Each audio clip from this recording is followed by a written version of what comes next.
రుచికరంగా ఉండే చిక్కుడుకాయ వేపుడు ఎలా చేయాలో చూస్తాం రండి. ఒక జార్లో 4 పచ్చిమిర్చీలు, 4 వెల్లుల్లి, ఒక టేబుల్ స్పూన్ సాల్ట్ వేసేసుకొని దాన్ని మంచి పేస్ట్ చేసేసుకోవాలి. ఇప్పుడు ప్యాన్లో కొంచెం ఆయిల్ వేసుకొని దాంట్లో మనం చేసి పెట్టుకున్న పేస్ట్ని వేసేసుకోవాలి. దాన్ని కొంచెం లైట్గా వేయించుకుంటూ ఉండాలి. అది వేగిన తర్వాత దాంట్లో కొంచెం పసుపు వేసేసి మనం ముందుగానే తీసి పెట్టుకున్న చిక్కుడుకాయ గింజల్ని దీంట్లో వేసేసుకోవాలి.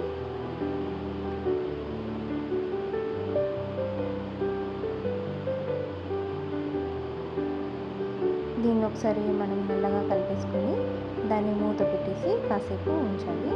ఇది కొంచెం మగ్గిన తర్వాత కట్ చేసి పెట్టుకున్న 2 టమాటాలు వేస్తున్నాను దీంట్లో. దీన్ని మళ్ళీ ఒకసారి మనం మంచిగా మిక్స్ చేసేసుకొని మళ్ళీ కాసేపు బాగా మూత పెట్టుకోవాలి.